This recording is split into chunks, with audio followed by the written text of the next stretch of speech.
Well, here we are, the final chapter. Everything you've learned so far has been building toward this, applying it in the messy, high stakes real world. And let me be honest with you, this is where it all comes alive. So, what's ahead?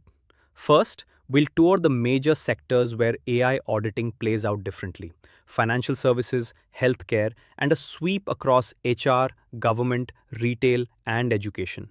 Each has its own rules and its own traps. Then we get into the good stuff, real case studies. A discriminatory hiring algorithm from discovery all the way to remediation. A healthcare algorithm with racial bias and what its impact really was. And a generative AI chatbot that hallucinated its way into privacy and governance trouble. These stories will make everything concrete. After that, we shift into exam readiness. We'll review full domain coverage across governance, operations, and audit techniques. We'll locate the 23 supporting tasks across everything you've studied. And finally, the practical stuff: time management for 90 questions in 150 minutes, plus exam day mindset and tips. So, let's bring it all home together. Let's start with financial services, because honestly, this is where AI auditing has the deepest roots. Why here? Because banks have been model heavy for decades and regulators watch them closely. Take credit scoring. When a model decides who gets a loan and who doesn't, the stakes are enormous, and so is the legal exposure. Fair lending laws forbid discrimination based on protected characteristics. But here's the sneaky part: a model can discriminate without ever using race directly. It might use zip code, which quietly correlates with race. That's called a proxy, and hunting for proxies is a core audit skill here. Now, you'll hear a lot about SR 11-7. Think of it as the granddaddy of model risk management guidance from US banking regulators. Its core idea is beautifully simple. If you build a model, someone independent has to validate it. That principle predates the AI hype by years. So, here's why this matters to you as an auditor. Financial services already has a mature playbook: independent validation, ongoing monitoring, documentation. When you audit AI in a bank, you're checking whether they've extended those disciplined old habits to these powerful new models. Have they? That's your question. Now let's move to healthcare, where the stakes get personal in a way that should make you sit up. In finance, a bad model costs money. In healthcare, a bad model can cost a life. That changes everything about how you audit. Consider diagnostic AI, a model that reads scans to spot cancer. If it misses a tumor, that's not a rounding error, that's a person going home thinking they're healthy. So the tolerance for error and the burden of proof is far higher here. Two big regulatory forces shape this space. HIPAA governs patient privacy, and it's strict because health data is deeply sensitive. And then the FDA treats certain diagnostic AI as a medical device, which means it must be validated and cleared before it touches patients. Think of it like a new drug. You can't just release it and hope. So here's what I want you checking. Was the AI validated on a population that actually looks like the patients it'll serve? I've seen skin cancer models trained mostly on lighter skin that failed on darker skin. That's not a technical footnote, that's a patient safety issue. In healthcare, your audit isn't about compliance boxes, it's about people. Never lose sight of that. Let's widen the lens now and sweep across 4 more sectors, because each teaches a lesson you'll carry everywhere. Notice how the same risks wear different costumes. Start with HR. AI screens resumes and ranks candidates. The famous cautionary tale is a hiring tool that taught itself to prefer men because it learned from a history of male hires. The lesson? Models inherit our past biases unless we stop them. In government, AI decides things like benefits eligibility or risk scores in justice systems. Here, the stakes are fairness and due process. If an algorithm denies someone benefits, can they contest it?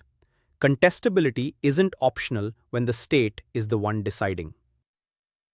Retail feels lower stakes: recommendation engines, pricing, But watch for dynamic pricing that quietly charges different customers different prices. That can drift into discrimination too. And education? AI grades essays and flags at-risk students. Imagine a model that labels a child as likely to fail. That label can follow them and become self-fulfilling. So here's the cross-sector thread. Wherever AI makes decisions about people, ask the same questions. Is it fair? Can it be challenged? Who's accountable? The costume changes, the risk doesn't. Let me walk you through a real style case, start to finish, so you can see how an audit actually unfolds. Picture a large company that built an AI to screen job applicants and speed up hiring. Here's how discovery began. An auditor noticed something odd. The tool consistently ranked male candidates higher for technical roles. Not because anyone intended it, but because it had trained on 10 years of past hires, and those hires were mostly men. The model simply learned this is what a good candidate looks like and quietly penalized resumes that hinted at being female, even the word women's, as in women's chess club. So, what did the audit do? First, confirm the pattern with data, measure the approval rates across groups. That's your evidence. Then, trace the root cause. And here it was, the bias training data plus no fairness check before deployment. Now, remediation. You don't just tweak and move on. The team had to retrain on balanced data, add fairness testing as a mandatory gate, and set up monitoring to catch recurrence. And notably, the company ultimately scrapped the tool. Here's the lesson I want you to take. Sometimes the honest audit conclusion is that a system can't be safely fixed. That's a valid finding too. Now here's a case that genuinely shook the industry because it was so subtle and so widespread. An algorithm used across US hospitals to decide which patients needed extra care turned out to be racially biased, and almost nobody noticed for years. Here's the clever, tragic mechanism. The model didn't use race. Instead, it used healthcare costs as a proxy for how sick someone was. Sounds reasonable, right? Sicker people cost more. But think about it. Historically, less money was spent on black patients for the same conditions due to unequal access. So the model concluded they were healthier when they were actually just as sick or sicker. The impact was staggering. Black patients had to be significantly sicker than white patients to get flagged for the same level of care. Millions of people were affected. So what's the audit lesson buried here? It's about proxies again, but deeper. The team chose a variable that seemed neutral and objective, cost, and it smuggled in decades of inequality. Your takeaway? Always ask what a variable really represents, not what it's labeled. A number that looks fair on the surface can carry a whole history of bias underneath. That's the kind of thing your audit exists to catch. Let's tackle our most modern case, a generative AI chatbot, because this is where a lot of you will actually be working. Imagine a company that deploys a customer service chatbot powered by a large language model. Exciting and full of new traps. First trap, hallucinations. The bot confidently invents things. There was a real case where an airline's chatbot promised a refund policy that didn't exist, and a court held the company to it. So here's the lesson. If your AI says it, you may own it. That's a governance and liability issue, not just a bug. Second, privacy. These bots can accidentally leak information, sometimes repeating sensitive data from other conversations or training material. Imagine it revealing one customer's details to another. Now you've got a data breach. And third, governance. Who approved this bot? Who monitors what it says? Is there a way to shut it down fast if it goes rogue? Often, the answer is uncomfortably vague. So as an auditor, your questions become, what guardrails exist to stop harmful or false outputs? Is there human oversight? And is someone logging and reviewing conversations? Generative AI is powerful, but it improvises. And improvisation without guardrails is exactly where risk lives. Alright, let's zoom out and connect the dots, because the exam expects you to see the whole map, not just isolated pieces. Everything you've learned falls into three big domains, and I want you to hold them in your head as a story. First, governance. This is the who's in charge layer: structures, roles, policies, risk management, privacy, and regulations. Think of it as the rules of the house: who sets them and who's accountable. Second, operations. This is the machinery in motion, the AI lifecycle: development, deployment, change management, monitoring, testing, and security. If governance is the rule book, operations is the day-to-day running of the system. Third, audit techniques. This is your actual craft: planning the audit, gathering evidence, using explainability tools, and reporting. It's how you inspect the first two domains. Here's why thinking this way helps. On the exam, a question might feel operational, but really test governance. If you know which domain it lives in, you'll spot what they're really asking. So, as you revise, take any topic and ask, is this about the rules, the running, or the inspecting? That single habit will sharpen your instincts more than rote memorizing ever could. Now, let me talk about something very practical for your exam: the 23 supporting tasks. ISACA structures the AAIA around these tasks, and here's the good news: you've already touched every one of them throughout this course. So, what are they? Think of the domains as the big headings and the supporting tasks as the specific things an AI auditor actually does day to day. Things like assessing an AI system's risk, evaluating whether human oversight is meaningful, reviewing data quality, or testing for bias. Each is a concrete action, not just a concept.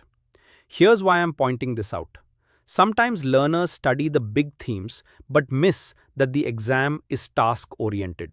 It doesn't just ask what is drift, it asks what would an auditor do about drift. See the difference? One is knowledge, the other is application. So here's my study tip. Take the list of tasks and for each one, mentally place it in a chapter we covered. Auditing human oversight? That was our supervision chapter. Testing for fairness? That was testing methodologies. When you can trace each task back to something concrete you learned, you're not memorizing, you're recognizing. And on exam day, recognition is exactly what you want. Let's get tactical about the exam itself, because knowing the material isn't enough if you run out of time.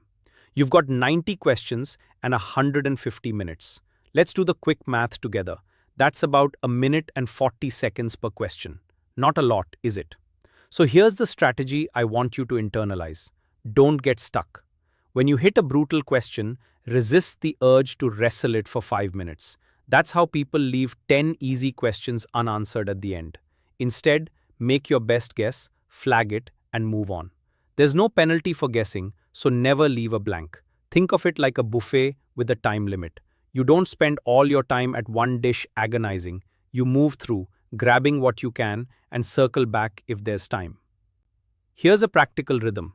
Do a first pass answering everything you're confident about quickly. That builds momentum and banks easy points. Then use your remaining time for the flagged ones. And keep an eye on the clock at the quarter marks. Roughly, you want to be a quarter through the questions at each quarter of the time. Pace beats panic every single time. We've reached the very end, so let me talk to you not as an instructor now, but almost as a coach. Because on exam day, your mindset matters just as much as your knowledge. Ever notice how people who know the material still stumble when nerves take over? Let's prevent that. First, the practical stuff. If you're testing at a center, know where it is and arrive early. If it's online proctored, test your equipment the day before. Your camera, your connection, a clear desk. Nothing rattles you like a technical scramble 5 minutes before you start. Second, mindset. Trust your preparation. You've worked through 20 chapters. When a question looks unfamiliar, don't panic. Slow down and ask, which domain is this really testing? Often the answer clicks once you reframe it. And here's my last piece of advice, and I mean this. The night before, don't cram until midnight. Your brain consolidates what you've learned while you sleep. A rested mind spots the subtle wording in a tricky question far better than an exhausted one. So review lightly, sleep well, and walk in calm. You've done the work, now go and show what you know. We are rooting for you.